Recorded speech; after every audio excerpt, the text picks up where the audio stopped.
And we are live once again. Good evening, folks. Welcome to Friday Night Tech Talk. I'm Mobile Geezer, which you know if you're watching me on YouTube.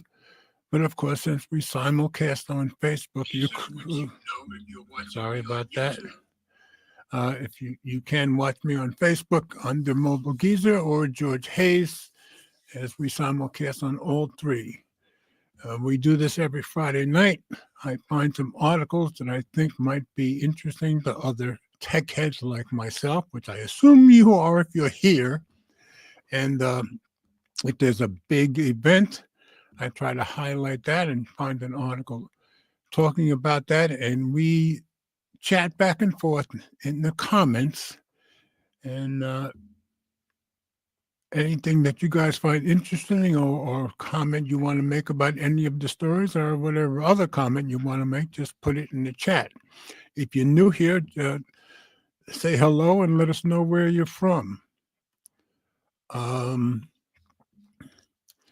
I said, we do this every Friday night at this time, and I put the show notes on my website, so let me show you that. Share screen here. So if you go to mobilegeezer.wordpress.com and click on today's date, you'll get the show notes just for tonight's show. And Brian was in here, 7:43. So he was nice and early. Annette was a few minutes early also. And here's Eleanor saying hi. So three of the most faithful are already in here, which I very much appreciate. All right, back to the show notes. So you can follow along on the notes, and of course you can click on any of the articles and follow along there also if you like. And while we're here every week, I always try to give you a little preview of what we're going to talk about. So the big thing this week, of course, was the Pixel 9a, but I've already given you a video about that 2 days ago, and I included two different articles about it, so I didn't think I needed to go over that again. Oh, and I do have the Nothing Phone 3a Pro finally shipped today, so I should be getting that in a couple of days, which I've been kind of anxious for that. So just wanted to let you know. So let's go through our little preview. First story is going to be Tesla recalls all U.S. Cybertrucks. And I gathered there had been some other recalls, but this one I found yesterday, and they've recalled all, I think it's almost 47,000 Cybertrucks in the U.S. And it says right now it's just the U.S. Of course, the Canadians are looking like, okay, we're probably next. So I found that on Mobile Syrup. So after that, we'll talk about Huawei had a pretty big announcement this week. Now, of course, Huawei doesn't sell their phones in America. You have to import them. But Huawei is one of the biggest producers of phones in the world and other tech. But Huawei announces the Pura X flip phone running its own operating system. So they're completely on their own operating system. I gather this is a first. So found out on CNET, and everybody had that story, but we'll go over that. Following that, last week I told you about Amazon Echo. Oh, yeah, I think I did. But I have two stories here, two quick ones. Amazon Echo requests will no longer be processed locally. So it used to be some of your stuff would be processed on your device, and not anymore. Everything is going to the cloud. But I came up with another one. Future Amazon Echo requests being processed in the cloud probably isn't a big deal. So I found the first story on Mashable, second one on Tech Radar, so we'll go over those. And last week I did give you a story about how the Chromecasts, at least the older ones like Eleanor and I have, were not working. But I gather that Google's come up with a fix for the older one and even for the ones who reset their Chromecast, which they were told not to do. So I said Google gives bug fixes for all to older Chromecast devices. After that, back to the ongoing story with Apple. We've all been complaining about, and I do have my iPhone with me today. As you can see, my iPhone 15 Pro Max. My main phone today was my OnePlus 13, as I'm wearing my OnePlus Watch 2. But we've all been complaining about the supposed Apple Intelligence features we're supposed to be getting, and they keep putting it off and putting off. And last week I reported that, they said they can't make it, and it's going to be longer than they thought, and it may even go into next year before we get the main Apple Intelligence features. Well, Apple facing class action lawsuit over lack of Apple Intelligence features, and that was surely had to come, and probably should have come even sooner. So that's a juicy story. It's a very short one, though. And then my last story, I just found this interesting. I said, if you attack that undersea cable, we'll know who you are. And that's generally true. You'll see it in the story. I found that on Tom's Hardware. But they have sonar built into these cables. They can pretty much tell anything gets anywhere near them. So I think that's a very good thing. I just thought that was a very interesting story.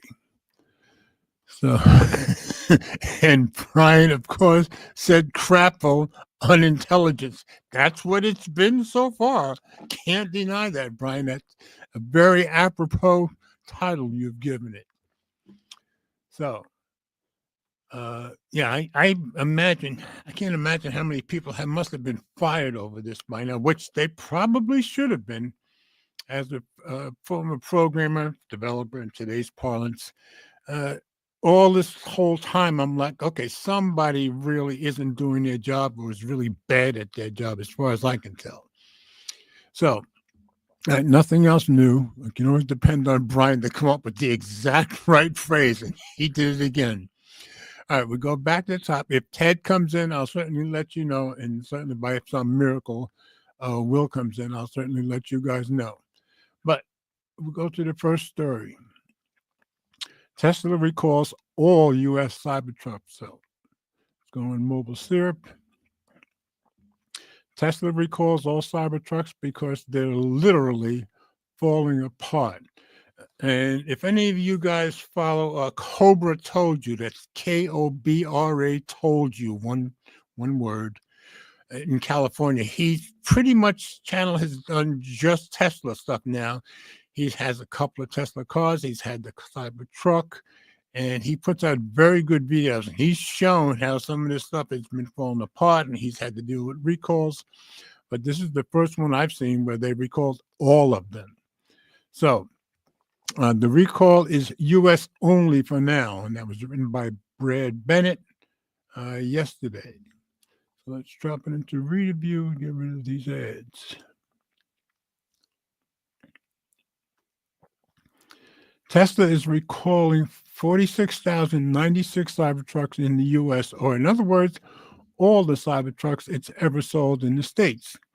As of the time of writing, there is no equivalent Canadian recall, but due to its widespread nature, I expect the recall to apply to Canadian Cybertrucks soon. I wouldn't doubt it. The recall is over the metal trim falling off above the doors, and Cobra Told You showed that in one of his Cybertrucks last year sometime. So he kind of kept us abreast of everything that was going on. So he's a good channel to watch. Once again, it's Cobra Told You with a K. This long metal piece is attached using a subpar adhesive that wasn't holding up to the elements, so bad glue.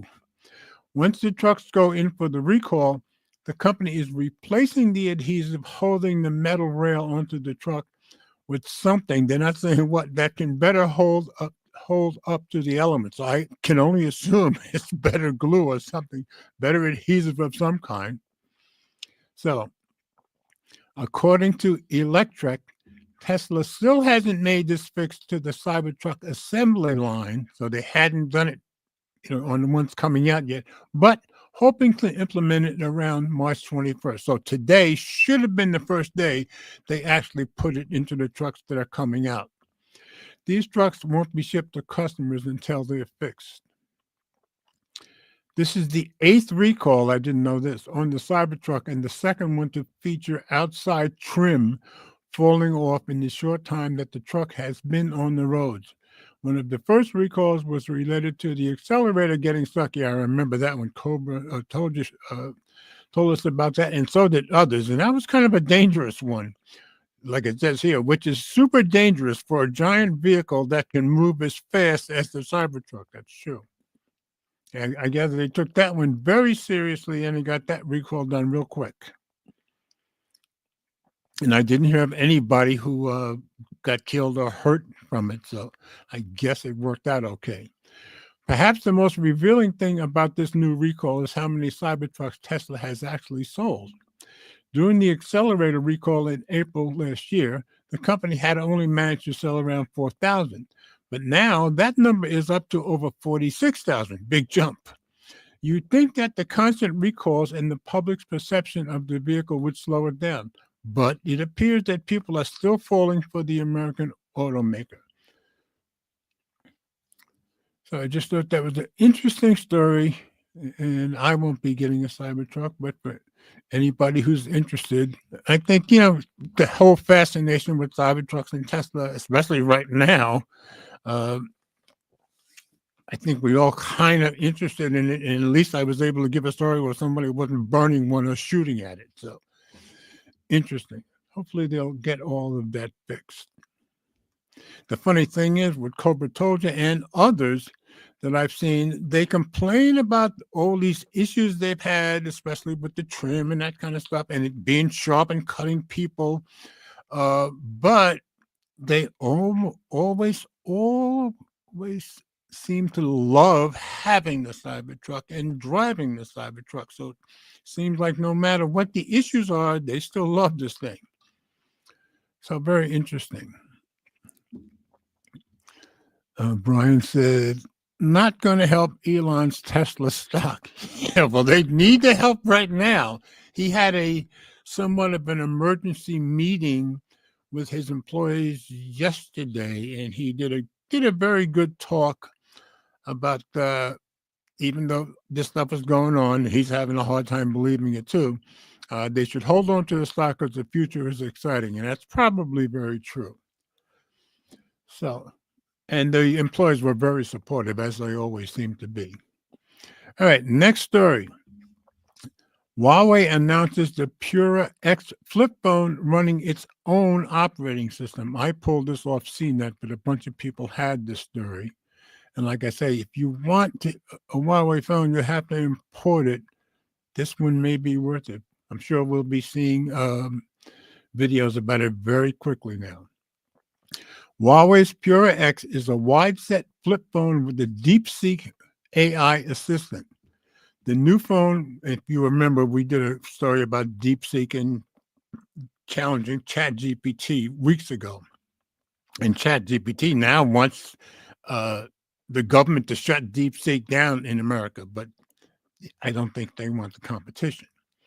The new phone, which costs just over $1,000, has a wide display and does not include Google's Android software. So I thought for that $1,000 sound like a pretty reasonable price compared to other flip phones. And I think this is their first flip. They've had foldables, but not flips before, I believe. And it's a really wide flip. So this came out yesterday. Let me drop it into review. Huawei is starting its fully Android-free era with the Pura X, a new foldable phone that runs the company's Harmony OS 5 software and does not include the option for people to use Google's OS, and I believe that's a first. And it agrees with you, Brian. Okay. The Pura X is also unique in a few other ways. Its wide 6.3-inch display has a 16 by 10 aspect ratio, which is unusual for a foldable flip phone. The phone also comes with Xiaoyi, I guess that's how you say it, Xiaoyi, because Xiaomi, Xiaoyi makes sense. A new AI assistant that uses Huawei's artificial intelligence models, as well as some from China's DeepSeek. The phone starts at 7,499 Chinese yuan, or about $1,037. So, like I said, seemed pretty reasonable for me, assuming it works right, but it's a first generation product, so you know how that goes. The company has been struggling for several years in the U.S. market due to sanctions that restricted from using technology from American companies, including software and hardware components. But they've come back pretty strong, I'd say, just not in the U.S. The final break from Google for this device could represent a significant step forward for Huawei. The company is already the leading smartphone maker in China. That's not bad. And last year was ahead of Samsung, but behind Apple in global market share. So they had passed Samsung, so I guess they're going after Apple next. So they've been doing pretty good. You got to give them credit for the way they've come back. The new phone's unusual form factor includes a 3.5-inch square screen on the outside and a wider than usual main screen when opened. Several social media accounts such as TechWay on Threads have already posted hands-on videos of the device. I guess you can go look that up. The phone can take calls and shoot photos while folded. And I think I happened to browse by another video. So I would think if you just go on YouTube and type in the name of the device, the Pure X, you're probably going to see videos about it. While the device is not yet available internationally, it has gone on sale in China in a regular and collector's edition, which features different panel designs in green and red and include 16 gigabytes of RAM. The base Pura X is available in 3 colors, black, white, and silver. So just wanted to let you guys know that that's out there. Now, of course, it's not even, you can't import it yet because it's not international as yet. But I'm sure there'll be people excited to want to get that thing. It's pretty, I think. I won't be getting it. So I just thought that was another very interesting story for the week. So nothing else new. Let's go down to the third story. And I've got kind of two combined. Amazon Echo requests will no longer be processed locally as of March 28th, in other words, a week from today. So let's go take a look at that on Mashable. Your Amazon Echo will start reporting to Amazon on March 28th. Amazon is sending emails to let customers know that local requests will be turned off. And this, I gather, upset a lot of people. Oh, this is written by Joe Hindi on March 16th. I haven't seen anything by Joe Hindi in a while. He's been around a long time. Joe Hindi is one of those guys that looks young like a kid, but I guess he's a lot older than he looks, but very good writer. So let's go on to the review, get rid of the ads. Owners of the Amazon Echo have long had the option for the device to process requests locally, thereby keeping their information off Amazon servers. That functionality is going away starting on March 28th. See, Brian has something to say about the Pura X. Pura X looks cool, I agree, but I'd rather have Android versus their own proprietary software. That's true. Now, people in England and, of course, in Asia, they're going to have to be the ones to let us know how this first device with their own software is going to be working. So it'll be interesting to watch for that. And then maybe people here will start importing it, assuming it's okay. But I totally agree. Okay. The company sent out emails to customers to explain the changes. We are reaching out to let you know that the Alexa feature do not send voice recordings, and the next story is going to have a lot to say about this. That you enabled on your supported Echo devices will no longer be available beginning March 28, 2025, the email reads. As we continue to expand Alexa's capabilities with generative AI features that rely on the processing power of Amazon's secure cloud, we have decided to no longer support this feature. Now, keep in mind, I gave you the story last week about Alexa Plus, and that probably has a lot to do with this. Per Ars Technica, the changes don't stop there. Users who have the Don't Save Recordings feature enabled will also lose access to Voice ID, a feature that allows Alexa to share user-specific things like calendar events, music preferences, and more. And like I said, a lot of people are upset about this, but you'll see from the next story, probably not much to get upset about. Thus, in order to keep that functionality, users will have to manually change that setting as well. In short, everything you say to your Echo devices after March 28th will be sent to Amazon's cloud, and there isn't anything anyone can do about it. If users continue to make Amazon delete recordings, they will lose access to features their device had by default when they were purchased. So, of course, they want that information in the cloud. So they're going to do what they can to pressure you to put it there or to let it stay there. Amazon attempts to assuage security concerns by telling users in the email that Alexa voice requests are always encrypted. Now get this, are always encrypted in transit to Amazon Secure Cloud, which was designed with layers of security protections to keep custom information safe. The key phrase there is encrypted in transit to. Once it gets there, it's not encrypted, and you will see that in next. So they're using the encryption key when you send it out, but when it gets to the cloud, they're unencrypting it with the unlock key. So that's not great security, in my opinion, but I guess they're trying to make people feel better. However, as Ars points out, once the information gets there, it'll be used by Amazon and its employees to do as they please, telling you they have the unlock key and they're using it. The announcement has not gone over well, with many Alexa users storming Reddit over the weekend to voice their displeasure. And they have a right to do that, but probably most people, it's not going to affect them, which you'll see in the next story. The news comes a couple of weeks after Amazon's announcement of Alexa Plus, which we covered, a subscription service that adds AI enhancements. The retail giant had delayed the release of Alexa Plus due to a severe setback, but it seems to be on pace to release the service this year. Amazon says Alexa Plus will offer a more seamless and context-aware experience and also work with Alexa-enabled devices like Ring video doorbells and other tech.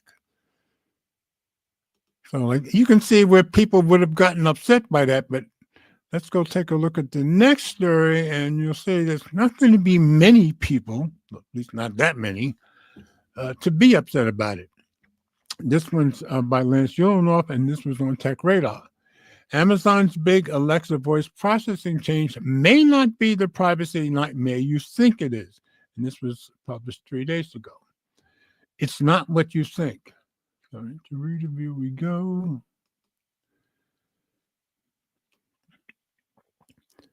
Amazon is turning off the ability to process voice requests locally.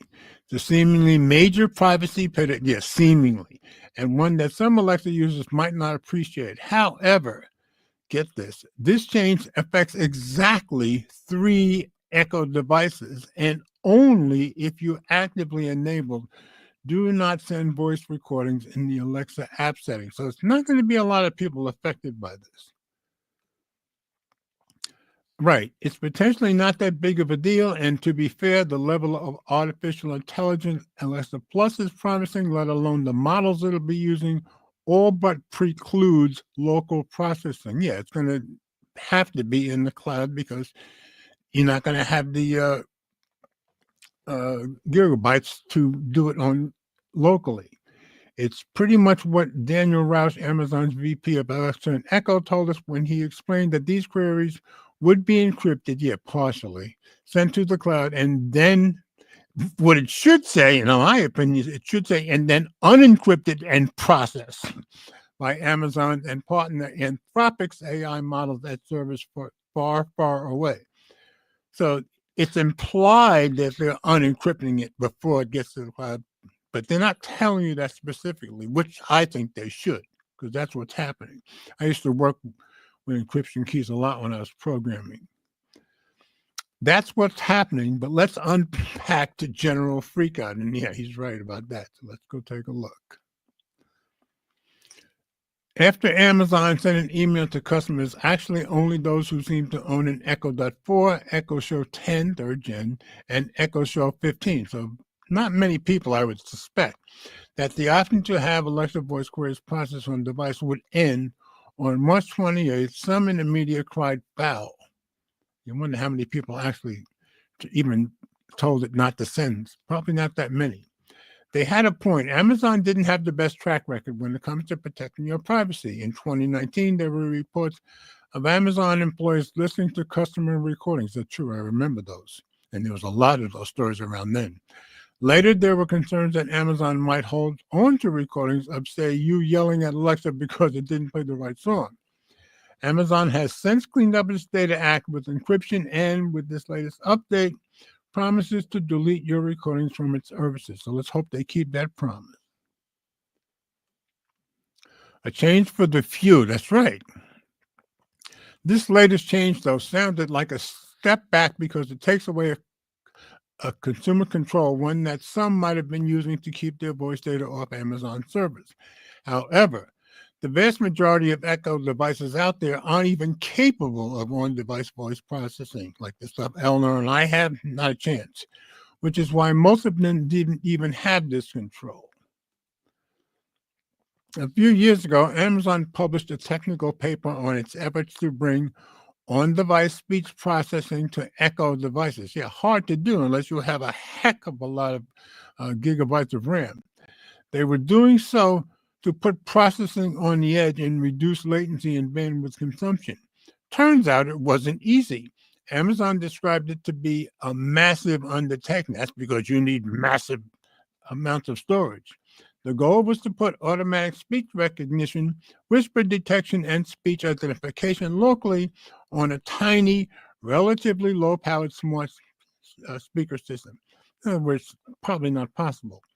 Quite a trick considering that in the cloud, each process ran on separate server nodes with their own powerful processors. So each process had its own node.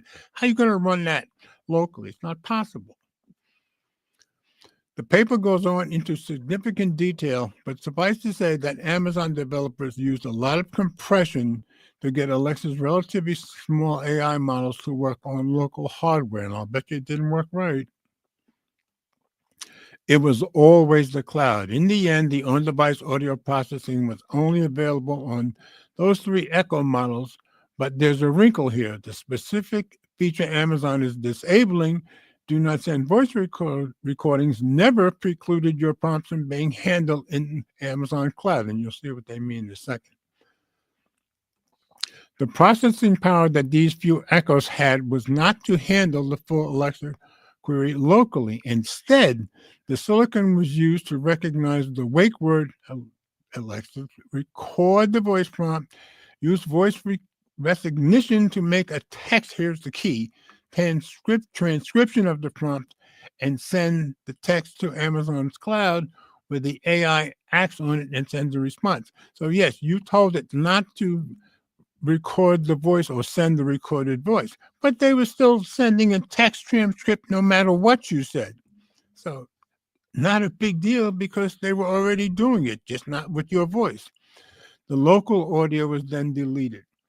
Yeah, because they've already got the text. Big models need cloud-based power, and that's the key. They need the power and they need the room, the space. Granted, this is likely how everyone would want their Echo and Alexa experience to work. Pardon me. Amazon gets the text it needs, but not the audio. But that's not how the Alexa experience works for most Echo owners. I don't know how many people own those particular Echo models, but there are almost 24 different Echo devices, and this affects just 3 of them, and that's why it's not a big deal. Even if those are the most popular Echoes, the change only affects people who dug into Alexa settings to enable do not send voice recordings. Probably not many people did that. Most consumers are not making these kinds of adjustments, I agree. This brings us back to why Amazon is doing this. Alexa Plus is a far smarter and more powerful AI with generative conversational capabilities. Its ability to understand your intentions may hinge not only on what you say, but your tone of voice. Yeah, and your local thing, your local device is not going to handle all that. It's true that even though your voice data will be encrypted in transit, it surely has to be decrypted, as I said, in the cloud for Alexa's various models to interpret and act on it. And that decryption key would have to be just before it's in the cloud, otherwise it wouldn't work. Amazon is promising safety and security. And to be fair, when you talk to ChatGPT Voice and Gemini Live, their cloud systems are listening to your voice too, right? When we ask, and that's how when you talk to Gemini and you're having a conversation, well, it remembers the conversation you had before. Otherwise, it couldn't do it.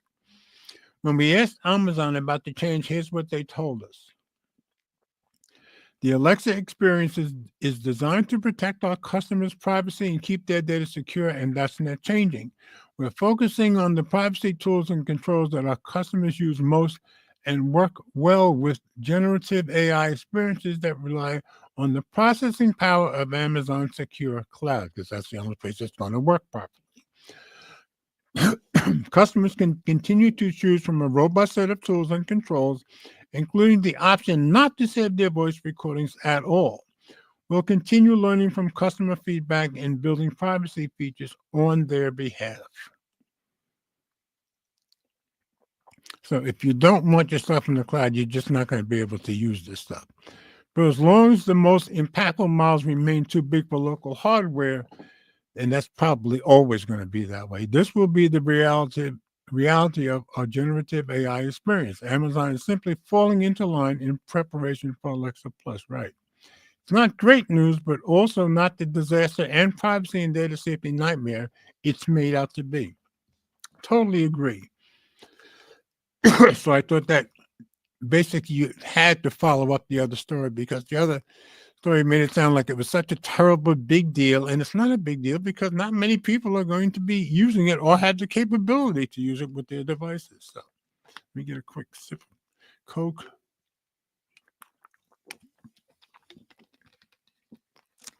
I don't know if it's me getting older, but I love the taste of Coke. Probably always have. Okay. And that said, I thought Alexa remembered things to your email. And that's probably true, but if you want a conversation like we have with Gemini, or like even we have with Copilot, it's going to have to go to the cloud, is my guess. Right, not your device. She says, so that does not make sense. Well, does it? If you want to have this generative AI where you can have these conversations back and forth, and that Alexa is going to remember what was said in previous conversations and all that stuff. So, and once that stuff's in the cloud, you can bet they're going to keep all that stuff forever. So you'll be able to have those things. So everybody just has to get used to the idea that for this kind of convenience, you're going to have to, let them have your data. And there's not a whole lot you can do about it if you want these functions, because it won't work any other way. It just needs gigantic amounts of space. So, all right. And now we follow up to the Chrome story from last week. So everything should be fixed now, according to this. Google gives bug fixes for all, I guess I should have said for all older Chromecast devices. All right. I found this on Tech Radar, so let's check it out.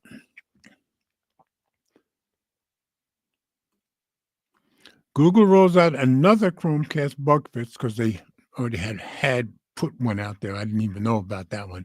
For users who factory reset their devices. And remember, I told you last week, they told people don't factory reset your devices, but it was bricking those who did, and before Google got a chance to tell them. Now, this one's by David Niels, published on 3 days ago. Get streaming again. It's going to read review. Like I said, I think everything should be fixed.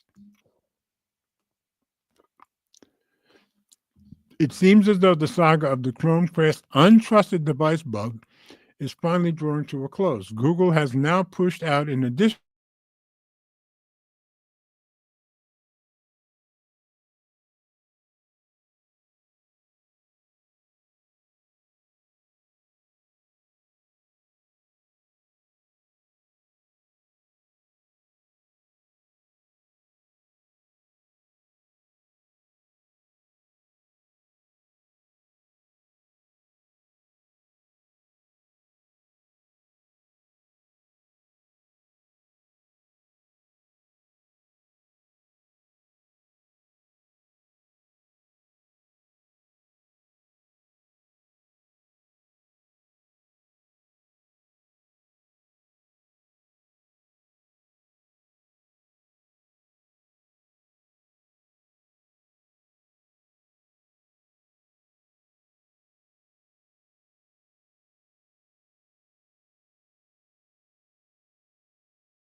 Okay, folks, I am back. Yeah, I know we lost video and sound. I don't know why, because Eleanor and I have been having some Wi-Fi issues here, but I had reset the router before the show started, and it looked like everything was all right. I started buffering here, but I never lost connection, so I'm not sure why. So I went out and came back in. So I'm going to get the story back, and then we'll pick up where we left off. Sorry about that. Let's go back to my website. Go back to the stories. Okay. Back to the Chromecast story. Let me see. Let me come over here first. Bring you guys over here to this screen. Okay, thanks, Mike. And let me share screen again. And I'll just pick up where we were. Okay. Hopefully it won't happen again. Okie dokie. Back into Reader View. Okay. At least we had just started this one. Okay.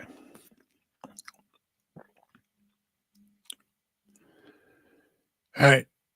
As per a forum post in an email seen by 9 to 5 Google, the solution is to update the Google Home app on Android or iOS. Of course, this is for people who had factory reset their devices. That should then allow you to set up affected Chromecast from scratch again. So like you started from the beginning, something which hadn't previously been possible. This all started last week when the owners of the second-gen Chromecast and Chromecast audio devices, both launched in 2015, and that's all that I have, and that's all Elmer has too, started seeing untrusted device messages. The issue was apparently something to do with expired security certification. And the reason that Eleanor and I weren't affected by it is because we almost never use our Chromecast. But I'm glad they got it fixed. Okay. While it investigated, Google advised users against factory resetting broken devices, as they wouldn't be able to set them up again. Though by that time, plenty of people had done exactly that, which makes sense, in an attempt to get everything working again. Find your fix. So there's two fixes now, one for people who reset and one for people who didn't. As far as Google is concerned, the problem is now resolved. If you didn't factory reset your Chromecast device, then it should be working again thanks to an update that was rolled out a few days ago. If not, try updating the device firmware. So that's for people who didn't factory reset. If you did run a factory reset and have since been unable to get your Chromecast up and running, check for the latest version of Google Home on your phone. The version you're looking for is 3.30.1.6 for Android or 3.30.106 for iOS. So it should fix everyone's. Once you've got the app update, it may take a few days to reach everyone. Start the setup process from the beginning, just like brand new. Open the Devices tab, tap the Add button, then follow the instructions on screen for your Chromecast. You should then be up and running again. We sincerely apologize for this disruption and any inconvenience it may have caused, and we are committed to ensuring all users are back up and running as quickly as possible, says Google. So it sounds like they did the right thing, and they got everybody back and working. So should be good to go. And so far, we're good to go, which I'm very happy about. Okay. Let's get out of here. Okay, back to our stories. Okay, I think everything is good. I only got a couple of more stories. Now, of course, the Apple Intelligence thing. And you guys have been listening to me complain about it because I'm supposed to have Apple Intelligence on my iPhone 15 Pro Max. And I have the few features, the minor features that we've all had. But the real thing, especially with Siri, just not happening, and people are upset. So Apple facing class action lawsuit over lack of Apple Intelligence features. This one was on TechCrunch, but believe me, there were a ton of articles about it.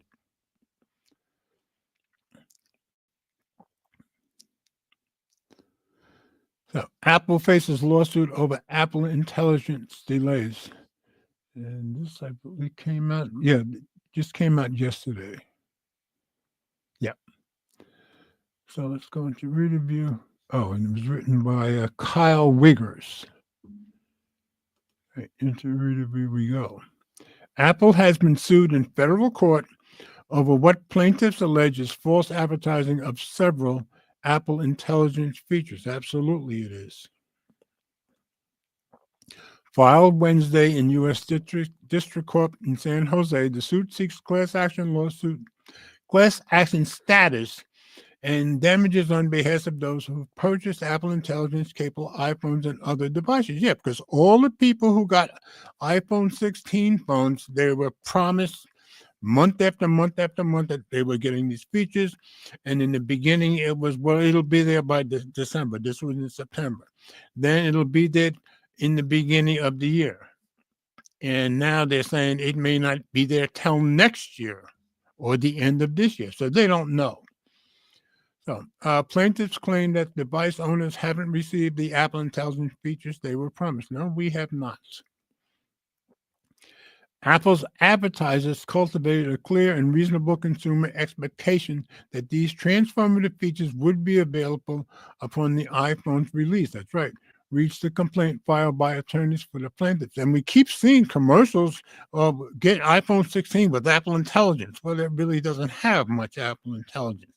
And I even noticed today going to the Apple page, it still says iPhone 16 with Apple Intelligence. So it's still false advertising.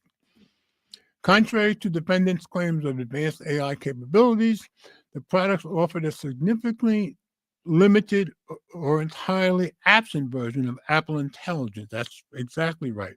Misleading consumers about its actual utility and performance. Yes, for those of us who have already have an iPhone 16 or an iPhone 15 Pro Max, we know about it. But people are buying the iPhone 16 based on their advertising, and it's a lying, basically.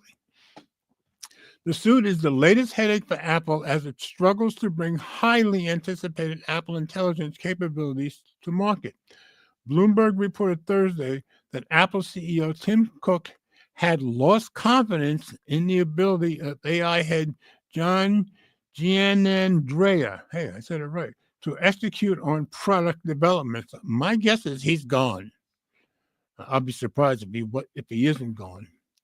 Probably been a bunch of people already fired over this, which they probably deserve to be. So just a short story, but that lawsuit had to come because everybody's upset, including me.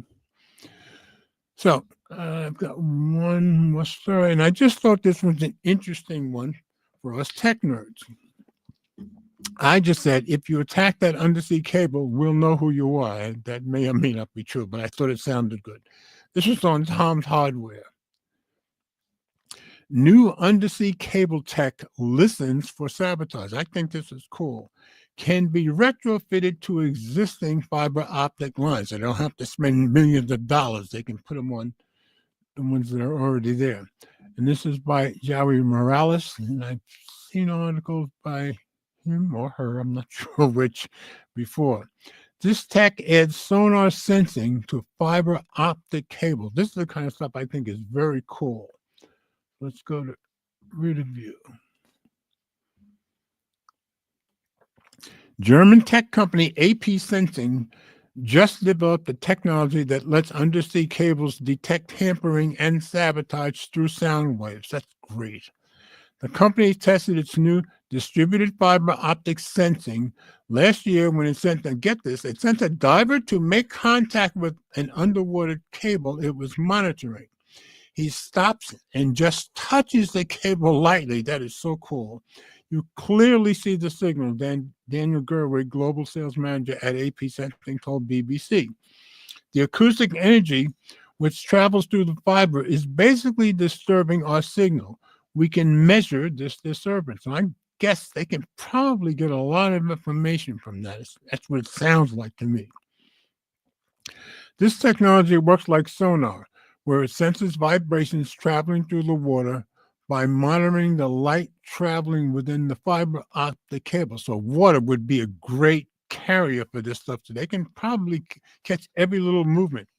These tiny movements, as well as temperature changes and physical disturbance, that's great, affect the minute number of photons being reflected back along the fiber optic cable. By measuring these changes, the team can determine if something makes contact with the cable or if a part of it is unearthed. So they can tell the difference whether it was just touched or just pulled out from out of the sand, I guess. Somebody did some very, very good programming with this, I think. AP sensing software is also claimed to be able to pick up vehicles moving and events happening within the vicinity of the cable. So it sounds like if you're in a ship or a boat going over, they're going to know it. This makes it possible for fiber optic cables to hear a dropping anchor, detect ships passing above it, and even possibly to determine the vessel's approximate class. So my guess is if it can determine the class, they can probably know where you were and figure out who you were. Oh, Ted's in here. What are you saying, Ted? People suing for AI like it's going to make a difference in their lives. Well, I think it has made a difference for people who like summaries and that kind of stuff, and it gives good suggestions too. Who would have thought that AI was a big factor in purchasing choices like that? Well, it should be, because Apple's been pushing it as the big reason to buy iPhone 16. So I agree with this lawsuit 100%. Okay, back to the article. One more advantage to this technology is that it can be retrofitted to existing lines that have free channels or at least one unused cable, so they don't have to go out and spend a bunch of money. That means undersea cable operators do not have to spend millions in laying new cables with built-in sonar sensors. That's great. The only additional investment they need is to install signal listening devices every 100 kilometers, approximately 62 miles. So I just thought that was a great, great technology. Many companies are starting to invest in technologies like this in the wake of several high-profile cable-cutting incidents in the Baltic Sea and around Taiwan in late 2024 and early 25, and also the one over in Germany that was going to Russia. But of course, nobody wants to talk about that one because we're the ones who cut that one. As the majority of global communications rely on undersea cables, purposely disrupting this crucial infrastructure could be considered a hostile act, you think? However, these sabotage detectors may only help catch an offending vessel after it has already damaged or severed a cable. That's why I said we'll know who you are, because it certainly will have already happened. But still, if they can track down who did it, that's great. Still, some suggest putting dedicated sensors around crucial infrastructure is a good idea, probably so, giving Coast Guard and Navy ships some time to respond before damage is inflicted. So I guess when you're in the vicinity, they have a chance to get you before you've done it. This would make it easy to safeguard these key undersea lines of communication and would work well alongside NATO's deployment of sea drones. What is Michael saying? It seems AI has become a marketing point, a big marketing point for Apple. They were depending on this, and it hasn't worked at all for them. Almost everything I've seen lately talks about it includes AI. When they start selling AI included in a Subway sandwich, I'll know they've gone too far. That's probably true. But yet, if you've used Google Gemini like I have, or even Copilot, which I have on the computer here, it can be helpful. It can be helpful with summaries. And I've given it stories and said, give me a summary of how I should present the story. And it gives it to me right away. So, if you've gotten used to it, I haven't gotten to depend on it yet, but there are people who do. And I think it's a big deal with Apple lying about it, being available now, and and then they say no, it's not available now. It may not be available till next year. So, I think the suit makes 100% good sense. Let me stop here. Mike is saying, AI washing is a marketing tab that companies enjoy to exaggerate the amount of AI technology they use in their product. This has gone well beyond that. This has become Apple trying to make something work that they can't make work. And I've known all along this had to do with developers or programmers because it's just too obvious. The goal of AI washing is to make a company's offering seem more advanced, and that may be true, but this goes well past that. And I totally think they're going to lose this suit to the consumers. So that's all I've got for tonight, folks. I'm glad Ted at least stuck his his opinion in here a little bit, and maybe we'll get lucky with Ted next week. Who knows? He's always he's in Dallas, so it's lighter there later than here, so he might be out doing photography stuff. Who knows? But as always, folks, very glad you guys were here. Very glad all of you got into the comments and had a little bit of a discussion. And sorry about the small interruption we had, but hopefully it'll be all right going forward. So I hope everybody has a very blessed and a wonderful weekend. And I will see you all next week, folks. Thanks for everybody for coming in.